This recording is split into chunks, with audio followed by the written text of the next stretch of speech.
Silakan. Baik, bismillah ya.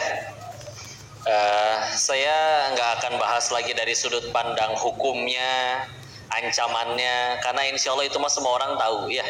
Sama kayak orang udah tahu korupsi nggak boleh, tapi tetap aja masih ada yang korupsi. Sama kayak orang tahu minum minuman keras itu membuat sakit badan, bikin jadi lupa akal, hilang akal, tapi tetap aja ada yang minum ya. Tapi memang salah satu dari bab keimanan itu adalah meyakini kalau Allah udah nyuruh itu pasti karena baik buat kitanya.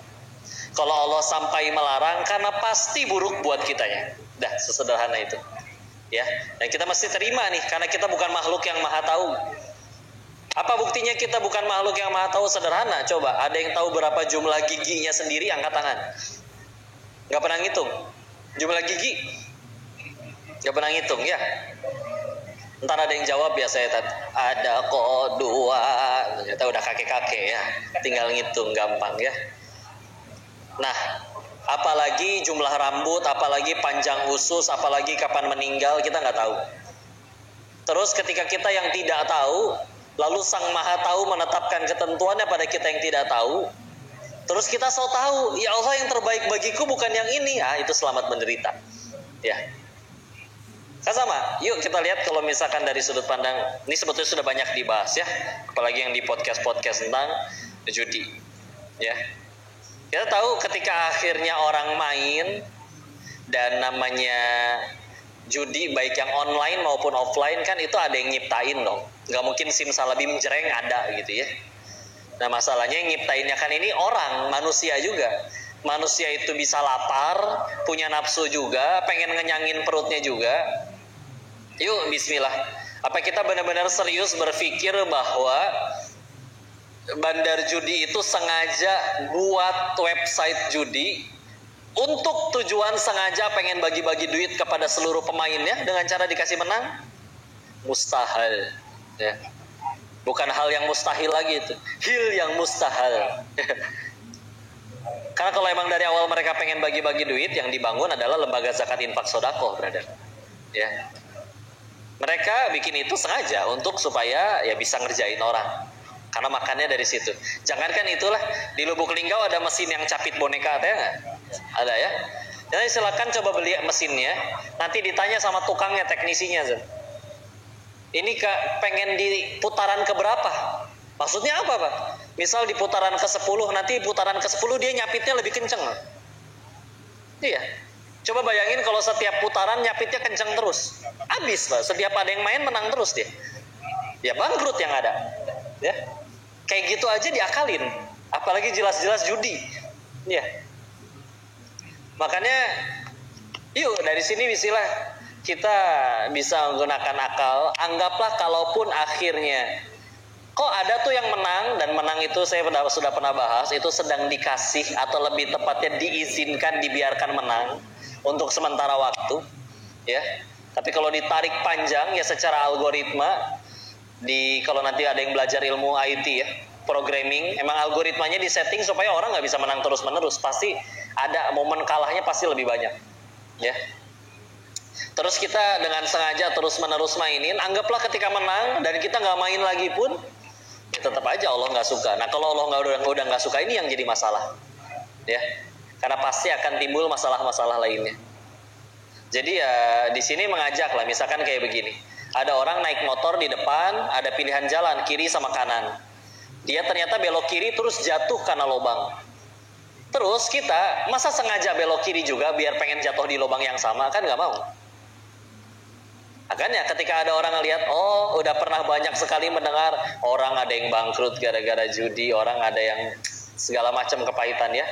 Terus kita nyobain dengan ngira bahwa kita akan dapat hasil yang berbeda. Padahal yang nentuin hasil berbedanya adalah si bandarnya, nentuin siapa yang dikasih menang. Ya, menang pun nggak akan dikasih lama, sementara doang. Terus ya itu kepercayaan diri dari mana berarti ya? Tidak berdasar. Maka yuk jangan hanya smart, jangan hanya fontnya aja yang smartphone ya, orangnya juga mesti smart.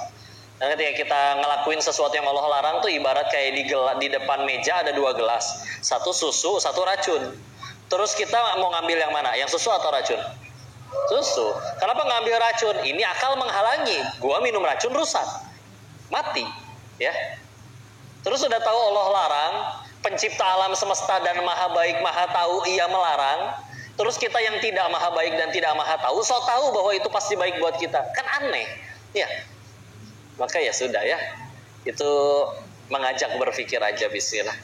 Mudah-mudahan bisa ambil pelajaran. Makanya salah satu ciri orang-orang yang berhasil sukses itu salah satunya ada yang memang yang ketika masih seumur kalian ya lebih sering gaul sama yang lebih tua katanya. Kenapa? Karena kalau ketemu yang lebih tua, dia sukses bisa diambil, tata caranya tinggal ditiru. Dia gagal bisa diambil, oh berarti saya jangan lakuin kayak dia biar nggak usah gagal kayak dia. Belajar. Makanya Al-Quran sepertiga isinya adalah sejarah. Bahkan ketika Nabi lagi sulit-sulitnya di Mekah, dimusuhi, dijahati, butuh banget dihibur oleh wahyu, butuh banget petunjuk. Ayat yang lebih banyak turun malah sejarah, nyeritain Nabi terdahulu. Karena memang itu ya, ada banyak petunjuk dari orang-orang terdahulu. Apa bedanya sejarah dengan dongeng atau atau cerita-cerita terdahulu? Ya, kisah. Kalau kisah dalam jamaknya bahasa Arab kosos, dongeng satir, asatirul awwalin. Apa bedanya dengan sejarah, tarik? Ya, karena kalau sejarah itu telah benar terjadi. Beda dengan dongeng, misalkan si kancil mencuri ketimun, nggak tahu kancil yang mana, ya, nggak tahu pernah terjadi atau enggak. Kalau sejarah benar-benar pernah terjadi, ya. Tinggal kita mau ikutin nih, ambil kebaikannya atau seperti apa, ya. Kurang lebih seperti itu, Ustaz. Oke. Ya. Untuk sekalian yang menarik, kita silakan ke Pak minum dulu. Oh gitu. Ini kami kasih kesempatan. Minta. Pertanyaan dari Nana mungkin ada. Oh iya, silakan. Lebih banyak tanya jawab aja. Yang putra satu, putri satu. Oke, yang kacamata. Kalau yang nanya maju ke depan foto gitu kan. Oh iya, yang tanya maju ke depan foto. Gratis. Oke, baik. Silakan. Yang putri satu. Teman-teman, ini saya minum, ini tangan kanan ya. Cuman karena di mirror, cuman karena di mirror, maka pasti kelihatan di kalian tangan kiri. Tapi ini tangan kanan, ya.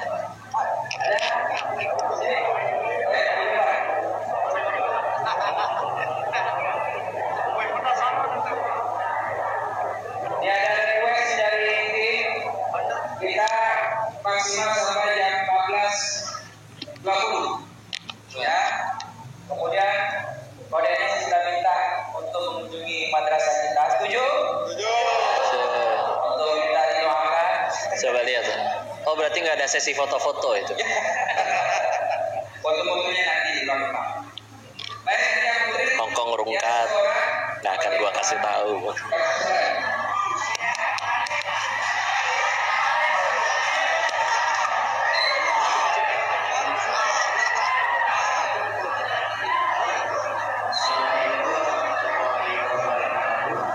Waalaikumsalam warahmatullahi wabarakatuh. Masya Allah.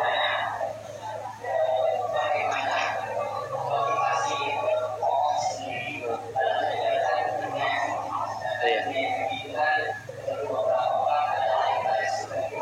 Iya.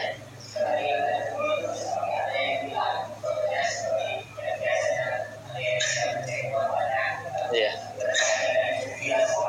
Iya.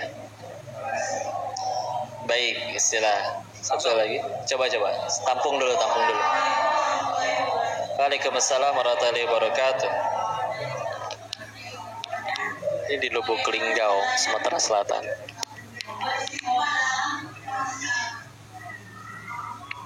Baik, terima kasih. Baik, terima kasih. Foto dulu, Ustaz, Pak Janji. Oh iya. Banyak foto kan? Iya. Sini.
Sila. Jadi dari urutan ya, sesuai yang ikhwan dulu. Bagaimana waktu itu keluarnya, ya. Sederhana sih. Semua orang kan pengen bahagia ya. Ada yang di sini pengen menderita? Ada. Pengen tenang, pengen bahagia ya. Masalahnya nyari bahagianya dari mana gitu kan ya.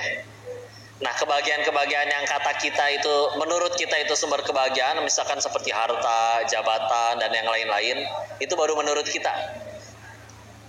Dan ternyata akan selalu kita temukan, terlebih di sana, orang yang lebih kaya tapi dia lebih stres, orang yang lebih populer tapi kita tahu banyak artis yang sampai ingin mengakhiri hidupnya.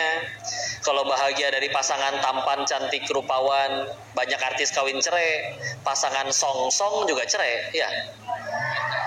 Tahu? Iya. Seperti itu ya. Ada yang kalau memang bahagia dari jabatan, punya jabatan masih korupsi, ada banyak. Pertanyaannya kalau memang bahagia itu dari situ, kenapa mereka yang udah punya itu semua belum bahagia juga? Ya. Pertanyaan dong, logis banget dong itu, ya. Maka ketika akhirnya itu kami lihat di sana, kayak misalkan di sana ada yang punya penghasilan, saya di sana masih belum yang paling besar, masih standar lah. Paling ada ya di 80 jutaan sehari gitu ya. Kalau yang lain ada yang lebih besar, banyak yang lebih besar, ya. Jadi, tapi yang lebih besar malah lebih stres, lebih menderita. Mereka ada nyampe di tingkatan nggak bisa tidur kecuali harus dengan minum obat tidur, ya. Ketergantungan. Secapek apapun nggak bisa tidur, bro. Iya, gue nggak bisa tidur secapek apapun. Harus minum obat tidur. Ya Allah, ternyata mudah tidur itu adalah nikmat luar biasa dari Allah. Kita mah di pengajian gini aja bisa tidur, ya. Insya Allah. Maka ketemu banget dengan orang-orang di sana, misalkan ada istri minta cerai dari suaminya di sana. Karena apa? Karena tidak dibelikan mobil yang kelima, ada di sana. Mungkin mobil ke-1 sampai mobil ke-4-nya mobil Hot Wheels kali ya, Tamiya. Jadi ngambek. Ada lagi waktu itu wanita umur 34 tahun tapi nggak kelihatan karena perawatan ya, punya uang dan segala macam. Nah, dia lagi ngobrol sama temennya, bercerita tentang rencananya untuk aborsi katanya. Tapi aborsi untuk yang ke-23 kalinya. Cantik luar biasa, tinggi, putih, langsing seperti bihun gitu ya. Tapi menderita hidupnya ya, dan udah membunuh janinnya sebanyak 23 kali. Gak mungkin dong zinahnya cuma 23 kali, emang pasangannya setokcer apa? Ya. Punya di sana diperlihatkan itu semua. Dan lama-lama juga mulai ngalamin bahwa iya kita mah awalnya seneng di awal aja, kayak contoh waktu makan buka puasa, wah 5 menit pertama makanan apapun begitu menggoda. Tapi coba setelah beres taraweh dikasih makanan yang sama yang tadi kita lahap banget, diulangi, biasa aja. Apalagi kalau selama 365 hari dalam 1 tahun, sehari 3 kali dikasih makanan yang sama 1 tahun, belenek, gumoh yang ada ya. Ya dunia juga bisa kayak gitu. Handphone yang baru kalian beri di hari pertama nih, itu baru balas WA 1 kali, dibersihin, dipoles, lebih glowing daripada muka sendiri ya. Tapi setelah 5 tahun pakai, dibiarin, dilemparin, dijadiin ganjelan juga biasa aja. Ya. Gitu, memang dunia bisa ngebosenin. Ya. Bisa bikin kita bosen. Ya. Maka waktu itu akhirnya ya udah nyari siapa orang yang tidak pernah menyesal dengan apapun yang udah, dengan jalan yang udah dia pilih. Ya waktu itu ternyata nyampe di satu titik kesimpulan, ya orang-orang yang justru telah melepaskan itu semua, tapi mendekat kepada pemilik itu semua. Itu Allah. Ya. Coba lihatlah orang-orang soleh terdahulu, nggak cuma para nabi, sahabat, siapapun itu, mereka pahala lebih banyak, dosa lebih sedikit, bahkan terampuni, ujian lebih berat dan lebih parah, tapi tetap jadi orang lebih baik dari kebanyakan. Ngapain mereka hidup kayak gitu? Dan mereka tetap bisa jauh lebih bahagia daripada Firaun yang punya segala-galanya. Kan bukan tanpa alasan Allah ngasih contohnya Firaun. Firaun hidup 400 tahunan. Tanpa pernah sakit, tanpa pernah demam, tanpa pernah batuk sekalipun selama 400 tahun. Raja, kaya, istri